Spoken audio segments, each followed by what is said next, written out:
Merhaba. Hello.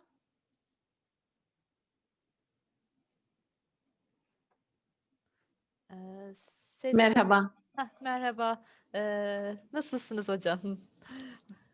Hoş geldiniz öncelikle. Teşekkür ederiz. Siz nasılsınız? Çok teşekkürler hocam. Şu anda salonda sanırsam bir de Nazife hocam var dinleyici olarak. Herhalde kendisinin bildiğim kadarıyla sunumu yok ama herhalde dinleyici olarak aramızda. Şu anda siz buradasınız katılımcılardan. Bir de Nazife hocam aramızda. Dilerseniz biz hani çok da şey yapmayalım, başlayalım oturuma. Eğer o süreçte gelen olursa zaten devam ederiz. Hı hı. Eee, o zaman sizin konu başlığınız? Eee, Aspects of the formation of literary speech. Evet, tamam. Eee, evet, buyurun hocam. Ben çok bu şey yapmayayım, zamanla çalmayayım. Sözü size bırakayım. Buyurun hocam. Okay. Thank you very much. I'm from Azerbaijan, as you know, Baku, Slavic University. I'm English teacher and PhD student as well. So I would like to speak about the aspects of the formation of literary speech. Language retains its leading position among the means of communication and will continue to do so in the future. It's the richest means of information exchange capable of expressing any content according to its capabilities. Language acts at the formation of thought, so language communication is the basis of other forms and types of information exchange, of course. It is there is no coincidence that one of the positive qualities of a person is his clear and beautiful speech. Every man is hiding behind his tongue, we can say, of course. You don't have to be a good speaker to have a good speech. You just need to have enough social, political, scientific knowledge. And also rich vocabulary, of course. If language is a mean of understanding and exchanging ideas, then speech is the use of language in the oral and written form. A speech is based on a language. These are two aspects of an event and are closely related to each other. Language consists of a combination of words, they are complex. It names things and events in the world around it. Names are expressed in the form of words, and with their participation, it's possible to form ideas, build sentences. Here, the features of the word, its sound composition, forms of interaction, morphological structure are taken into consideration. The application of the means of language in the process of communication is called speech. It reflects not only language units, facts and events, but also logical, psychological factors, and many rules. Language tools are used in both written and oral speech. Oral literary language, which is a polished form of vernacular, is a form of oral speech that manifests itself on the basis of strict phonetic, lexical, morphological, and syntactic norms. Formation on the basis of these norms distinguishes it from dialects and spoken language. Since ancient times before writing, um, the language of folk art has spread among people in the form of hollowars, counting words, proverbs, we can say riddles, and also some tales, songs, folk games, and performances, we can say. As we know, just today we have a limit of time. So today's oral literary language is becoming richer and richer at the expense of high and secondary school teachers, actors on the stage, masters of speech, radio and television, announcers, and intellectuals in other fields. This speech is spoken and sounded. It is accompanied by hand, arm, body movements, face, eyes, eyebrows, we can say just facial expressions. And voice harmony, in other words, it's a type of speech that uses oral intonation, facial expressions, and gestures. Features of oral speech can be grouped as follows.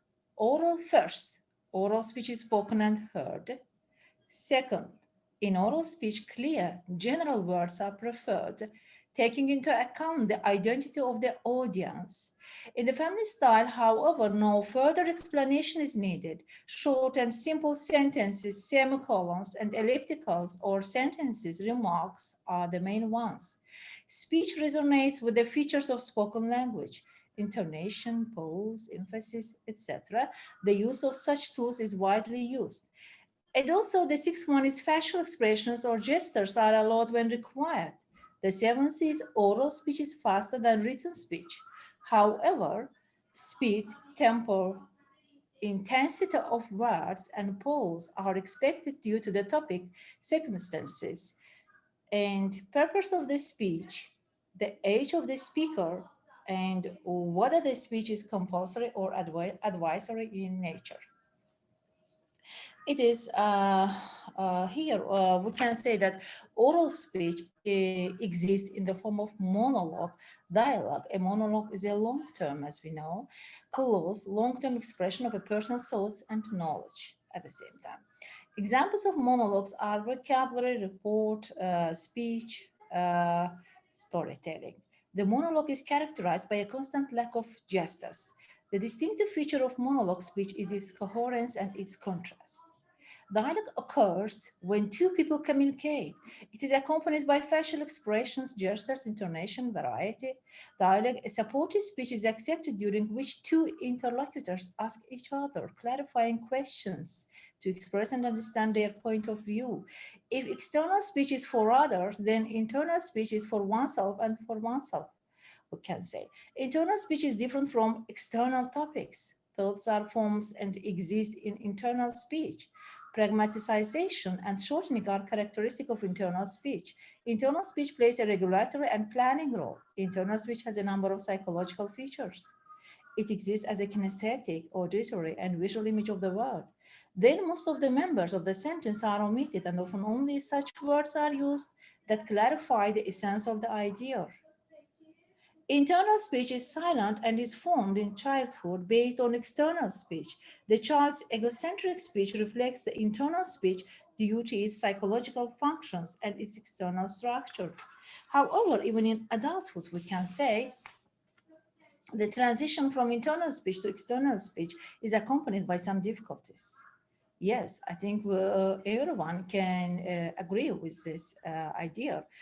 That these difficulties exist in our life. Thus, if an idea is clearly understood in an internal speech, we can say that, sorry, it's not clear to interlocutor during its expression. Such difficulties are due to the fact that fragmentary short ideas, which are obvious in internal speech, are transferred to external speech in a grammatical and logical form. So Kazimov writes that speech is a universal language phenomenon. It belongs to all people of the world. The main thing that distinguishes the man from other livings is his speech, as we know. There are two main issues that need to be addressed in a speech. First, the method of communication. These are also called communication levels. Communication etiquette occurs in everyday life at meetings, separations, apologies, Thanksgivings. They cover a wide range of human speech activities in everyday life. Language, which is considered a sign mechanism of communication, is also regulated by the pace of speech development, vitality, functionality of the language, the activity of its lexical font, along with the works written in literary, artistic, journalistic, scientific style, are also formed in the process of speech and acquire a special character. It's clear that one of the main conditions for the existence of a nation, perhaps the first, is related to the fact of language. Although language is the basis and source of speech, it finds its expressions in speech, realizes its potential through speech. The culture of speech, as being the field of applied linguistics, is the complex of a set of theoretical research and practical measures that define the orthopic, orthographic, lexical, grammatical, stylistic, etc. norms of any particular language. So, philosophical orators grew up in China, Egypt, India, Arabia, and other lands before the Common Era. Greece, on the other hand, is a land of speakers, especially among these countries. It should be noted that development of public speaking, as in other important sciences, is more closely linked with economic, social, and cultural development. In this regard, the struggles in the social-political spheres in ancient Greece, economic progress, scientific progress, the growing number of philosophers, and the establishment of their theoretical schools developed the art of public speaking in the city-state of Athens. The greatest services in the field of evolution and practical enlightenment in the ancient Greek oratory were associated with the name of Aristotle. His work Rhetoric proved the importance of oratory as a science. Theoretical and aesthetic basis of speech development are developed in this work. The style of speech, the rules of authority, the conditions of aesthetic effectiveness, expressiveness, figurative features are widely interpreted. So rhetoric consists of three parts. Let's just tell which of them can be said as the parts of rhetoric. The principle of speech, we can say, of course, the principle of speech composition, and the second, the personal qualities and abilities required for the speaker, and techniques and means of speech, we can say. So the teaching of the subject, speech culture in higher education also forms important features in young people, such as speech ethics, cultural speech. There is no denying the importance of mastering the culture of speech in the development of these people as individuals who will work as specialists in various spheres of life in the future. So, language communication can take place not only orally, but also in writing. Yeah, I think all of us can agree with it that it can also exist in writing. Therefore, in order to acquire knowledge in practice, it is necessary to combine it with reading and writing. The student must be able to understand the text he is reading and be able to explain its content in writing to someone else. Without this unity, the issue of teaching knowledge cannot be considered normal. Considering the purpose of writing, it should be noted that writing is more common than reading and is one of the main forms of speech that clarifies the purpose of education. Therefore, students need to be taught written speaking skills and habits. The natural nature of speech, the specifics of oral and written speech, monologues, dialogues, polylogues, are studied as topics of special interest in the teaching of speech culture. The theory of cultural speech does not exist, does not consist of immutable laws. Development of science, technology, our integration into the world, international relations, etc.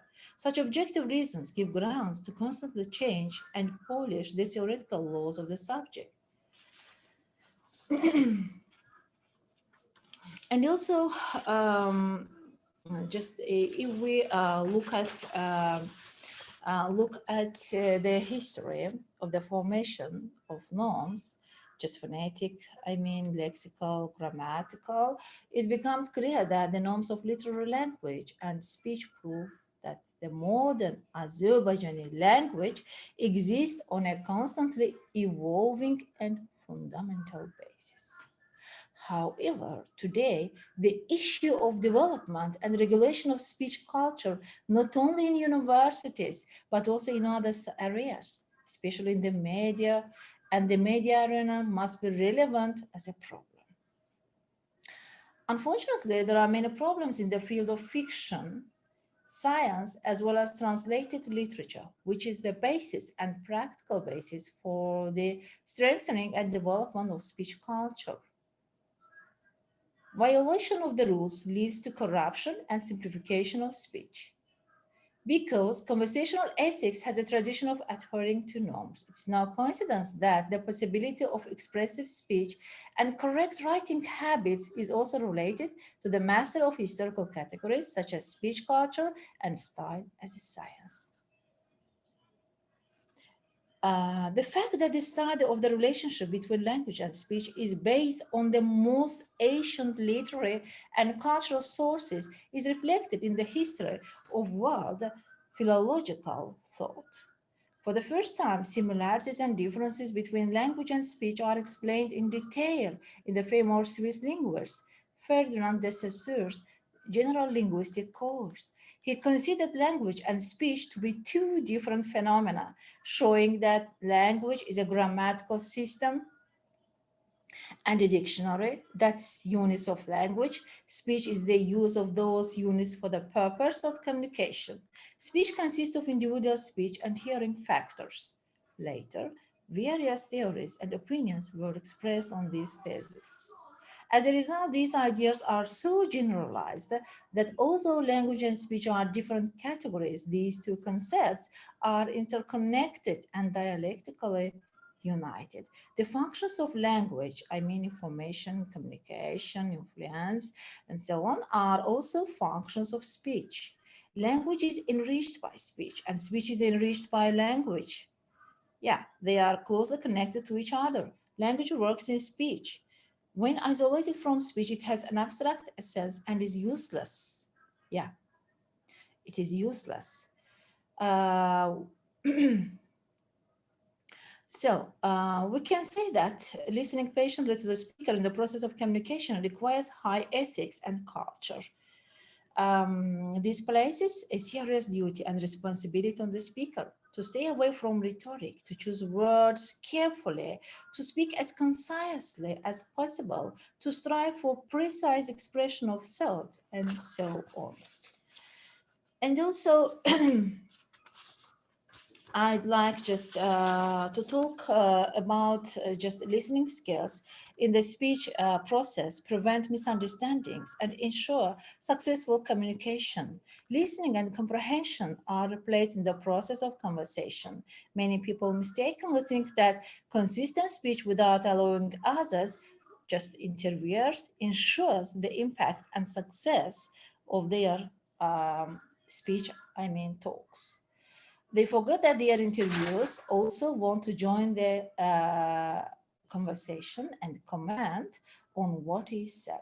The ability to listen is as important as the ability to speak, and everyone can learn it.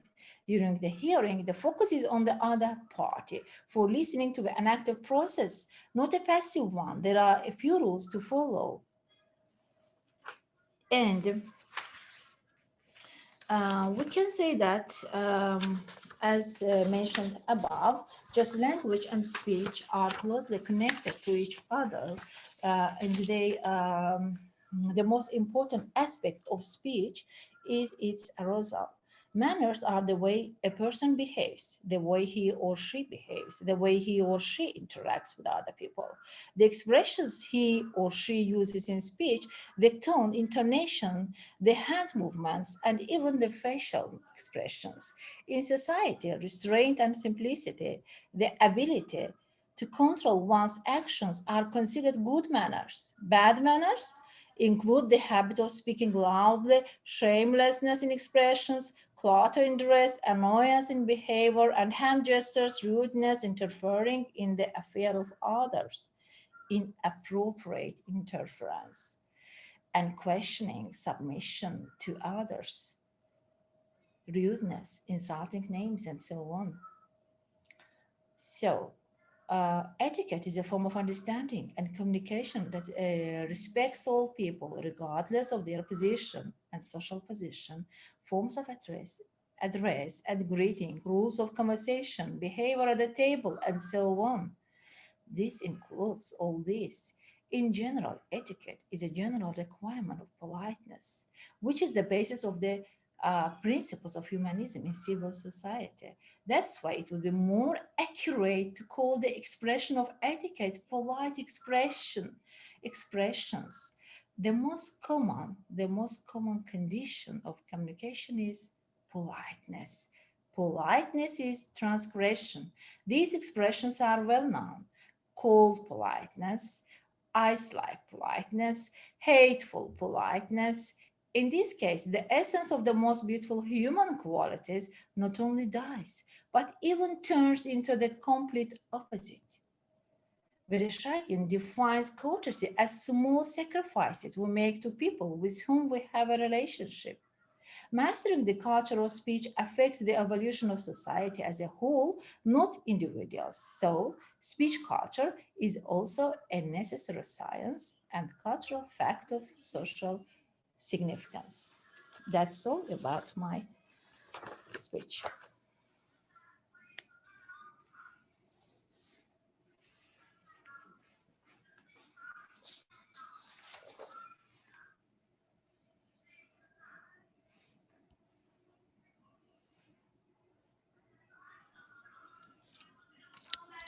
Hocam çok teşekkür ediyoruz sunumunuzdan dolayı. Ben teşekkür ediyorum. Emeğinize Çok sağlık. sağ olun. Zaten şu anda herhalde başka da katılan olmadı.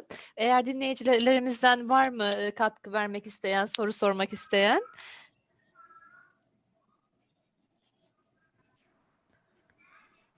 Evet, Nazif. Ağızlarına sağlık. Evet, benim bir sorum yok. Teşekkür ederiz Banovsha hocam. Ben teşekkür ederim. Yani dediler ki yalnız Türk dili, İngiliz ve Rus dili olacak. Türkçe'de ilmi olarak yani fikirlerimi birden düzgün çattırabilmərəm diye İngiliz dili öğretmeni olduğumdan İngilizce çattırdım sizlere. Ve düşünürüm ki inşallah ki yani beğenirsiniz. Evet. Çok teşekkür ederim. Çok teşekkür ederim. Bir millet, iki devlet olarak memnunum. Biz teşekkür ederiz. Çok teşekkür ediyoruz hocam. Yani, ağzınıza Ben sağlık teşekkür ederim. katılımlarınız için. Tüm katılımcılara da teşekkür ediyorum dinleyen burada olan. Evet, soru sormak isteyen, katkı vermek isteyen yoksa yani oturumumuzu burada bitirebiliriz. İyi akşamlar. Yoksa Tamam, yok herhalde. Çok teşekkür ediyorum. Ben teşekkür Başka ederim. organizasyonlarda Çok sağ olun. birlikte olmak üzere diyorum. Teşekkürler. İnşallah, Oturumlarımız inşallah. zaten yarın da devam ediyor. Perşembe ve Cuma da yine 3 salonda devam edeceğiz. Oradaki orada oturumlara bekliyoruz sizleri yine. İnşallah. Teşekkürler. İnşallah. Çok teşekkür İyi ederim. akşamlar, Çok görüşmek sağ olun. üzere. Sağ olun. Sağ olun.